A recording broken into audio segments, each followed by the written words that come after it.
कल वो अपनी नानी के घर एक अच्छा दिन गुजार कर वापस आई थी। कल काशान रनम को उसकी नानी के घर ले गया। फराह रनम और काशान से मिलकर बहुत खुश हुई। आशिफ भी इन दोनों से बहुत अच्छे तरीके से मिला, जबकि गफरान खालू काशान से हाथ मिलाकर और रनम के सर पर हाथ रखकर ड्राइंग रूम के एक कोने में बैठकर लाताल्लुक हो गए। फराह और आशिफ भी रनम और काशान से बातें करते रहे और तुमने नोट किया काशान फराह से तो बात कर रहा था, मगर आशिफ की सिर्फ बातों में जवाब दे रहा था। रनम को बात काफ़ी फील हुई।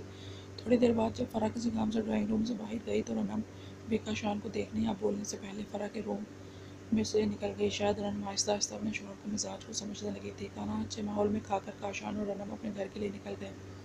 घर पहुंचते पहुंचते रात के 12 बजे, मगर रनम ने इस बात का शुक्र अदा किया कि काशान का मूड वहां पर भी और वापसी पर भी अच्छा रहा। सुबह ऑफिस भी वो अच्छे मूड में गया। काशान के ऑफिस जाने के बाद रनम मामूल के मुताबिक सोने के लिए लेट गई। अभी वो थोड़ी देर पहले ही सोकर उठी थी और घर की सफाई कर रही थी। उफ, क्या मसला है।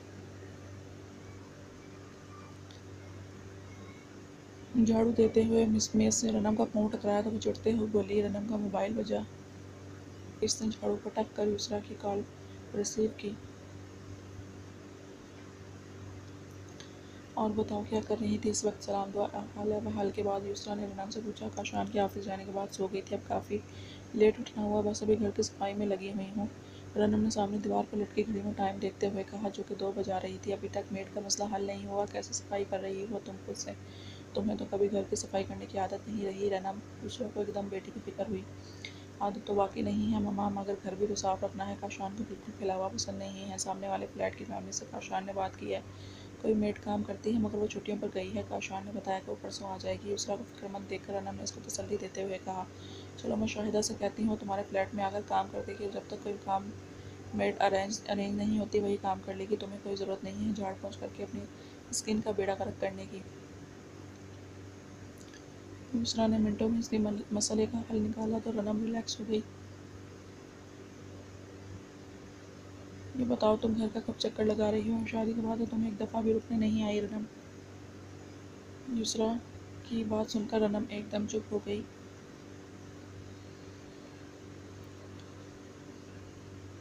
मामा रुकने का थोड़ा मसला है, मुश्किल है। शाम को ऑफिस जाने का मसला होगा, इन्हें सुबह के लिए जगाना, ब्रेकफास्ट कराना होता है तो कैसे खुद से कभी मना नहीं करेंगे, मगर मुझे अच्छा नहीं लगेगा।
रनम ने अपनी हसास तबीयत को मद्देनजर रखते हुए नवीद का ख्याल करते हुए पूछा, जी बाजी, खाना तो मैं घर से खा के आ गया था। नवीद के जवाब पर इसने फ्रिज से फ्रेश जूस निकाला और ग्लास में भरकर इसे थमा दिया। आज गर्मी काफ़ी थी। बच्चा बेचारा सफाई करते हुए पसीने पसीने हो गया। गर्मी के बायस रनम ने भी स्लीवलेस शर्ट पहनी हुई थी, जिससे दुपट्टा आदत के मुताबिक गले में डालकर वो शाम की चाय अरेंज कर रही थी कि उन्हें 5 बज चुके थे और काशान के आने का वक्त हो गया था। अभी वो चाय का पानी रखकर चूल्हा जलाने वाली थी, तब डोरबेल बजी।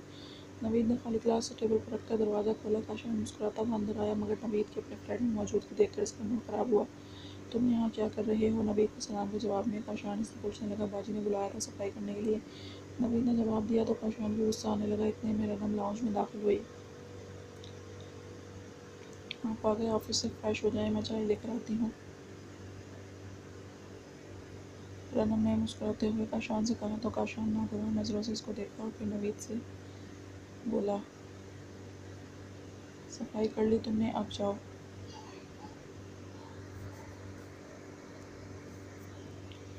काशान का लहजा देखकर रनम के लब सिकुड़ गए। इसके अंदाज से साफ जाहिर था कि काशान का मूड ठीक नहीं है।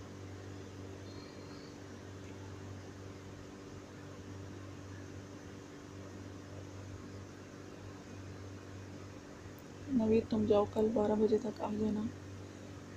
रनम ने जल्दी से बोला तो काशान ने इसको घूर कर देखा। कल ने अब कभी भी आने की ज़रूरत नहीं है, जाओ यहाँ से। काशान ने टपकते हुए नवीद से कहा तो खामोश करके चला गया। क्या हो गया है काशान आपको? रनम ने हैरत से ख़राब मूड की वजह जाननी चाहिए। काशान चलता हुआ रनम के पास आया, रनम का बाजू पकड़कर इसको बेडरूम में ले गया और बेड पर फेंका। काशान, रनम इसके रद्द-ए-अमल पर हैरतज़दा हो गई। क्यों बुलाया तुमने नवीद को? काशान ने चीख कर पूछा। रनम अब इसे उस समय देख कर डर गई। मम्मा का फ़ोन आया था, उन्होंने कहा जब तक मेड का अरेंज नहीं हो जाए तब तक शाहिदा सफाई कर जाएगी। शाहिदा ने नवीद को भेज दिया।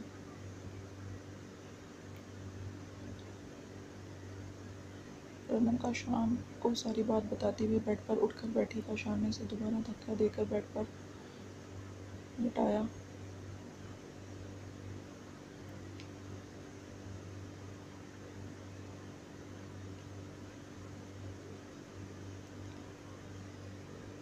यानी तुम फ़ोन पर आंटी को अपने दुखड़े रोती हो कि काशान के घर मुझे काम करना पड़ता है? काशान बेड के पास रनम के सामने खड़े होकर इससे गुस्से में पूछने लगा, आप क्या कह रहे हैं? आप बहुत गलत समझ रहे हैं मुझे। काशान, मैं ऐसा क्यों करूँगी भला? बात करते हुए बस ही जिक्र निकला तो मम्मा ने कहा वो शाहिदा को भेज देंगी। काशान के दोबारा बेड पर धक्का देने की वजह से उठी नहीं हुई, लेटी हुई सफाई देने लगी। ओके चलो मान लेता हूँ, जरा मुझे अपनी रोज़मर्रा का रूटीन बताओ। मेरे ऑफिस जाने के बाद तुम क्या क्या करती हो?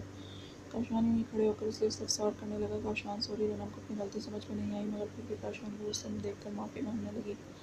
जो पूछ रहा हूँ इसका जवाब दो मुझे। वो चीख कर कहता इसका सिगरेट सुलगाने लगा। आपके जाने के बाद सो जाती हूँ, 12 बजे उठने के बाद घर की सफाई से फारिग होकर खाना चढ़ाती हूँ, उसके बाद शावर लेकर टीवी देख लेती हूँ या मोबाइल पर यूशल से बात कर लेती हूँ। 5 बजे आपके आने के टाइम पर शाम की चाय की तैयारी करती हुई रनम बताते हुए ऐसे शर्मिंदा हो रही थी जैसे अपनी गलती पर कुछ बता रही हो। काशान से जो पीटा हुआ और उसकी सारी रूटीन सुन रहा था। तुम 12 बजे घर की सफाई स्टार्ट करती हो, मतलब मेरे जाने के बाद तुम 12 बजे सोकर उठती हो। गुड, 4 कमरों की सफाई कितनी देर में हो जाती होगी? और रनम से पूछने लगा, 1.5 से 2 घंटे में। रनम ने रूहान से लहजे में कहा, यानी तुम 2 बजे तक सफाई से फ्री होकर खाना बनाती हो। ज़्यादा से ज़्यादा 1 घंटा खाने बनाने में लगता होगा, इसके बाद सारे का सारा टाइम तुम्हारा अपना होता है। काशान सिगरेट पीटा हुआ टहलता हुआ बोल रहा था। रनम अब बाकायदा रोने लगी। काशान इसके पास आया और बाजू से पकड़कर इसे बेड पर बिठाया। पूरे दिन में 3 घंटे तुम्हारी मेहनत सर्फ होती है, मना क्यों नहीं किया तुमने आंटी को जब उन्होंने शाहिदा की ऑफ़र की, जबकि सिर्फ 2 दिन बाद मेड यहाँ काम करने आ जाती है? वो सख्ती से उसका बाजू पकड़कर संजीदगी से रनम से पूछने लगा, काशान, मुझे बिल्कुल आदत नहीं है, इसलिए थोड़ा मुश्किल लगता है, मगर मैं कर लूँगी सफाई, प्लीज़ आप गुस्सा नहीं करें। काशान के गुस्सा का अंदाज़ अपने बाजू पर इसकी गिरफ्त से खूब लगा सकती थी। काशान के गुस्से में देखकर रनम की जान निकलने लगी। ये भी मान लेता हूँ नाजुक डोल हो तो मुश्किल होता होगा तुम्हारे लिए रोज़ इतनी मेहनत करना। ये बताओ, नवेद के सामने तुम बगैर आस्तीन के कपड़े क्यों पहन कर आई? अब वो रनम को बाजू से पकड़कर अपने सामने खड़ा कर चुका था। रनम के वार्डरोब में इसके सारे कपड़े तकरीबन स्लीवलेस थे। शादी से पहले आदत स्लीवलेस ड्रेस पहनने की, शादी के बाद इसने गर्मी की वजह से स्लीवलेस ड्रेस बनाए थे, जिस पर काशान से बोल चुका था ये ड्रेसिंग वो सिर्फ घर में इसके सामने कर सकती है, बाहर स्लीवलेस पहनने की ज़रूरत नहीं है। काशान, वो तो बच्चा है। रनम ने अकलाते हुए कहा। अब दोबारा वो सिगरेट जलाता हुआ इस सिगरेट वाले हाथ से रनम का बाजू पकड़ा हुआ था। रनम को डर था कहीं सिगरेट इसके हाथ पर न लग जाए। वो सिगरेट को देखती हुई काशान से बोली, 12 साल की उम्र का लड़का बच्चा नहीं होता। जब मैं 13 साल की उम्र में कत्ल के जुर्म में जेल गया तो 12 साल की उम्र में बच्चा पहले का वही मौजूद था जिसने अपने छोटे 10 साल के बच्चे का रेप किया था। काशान ने बताते हुए सिगरेट रनम के बाजू पर रखी जिससे रनम की चीखें निकल गईं।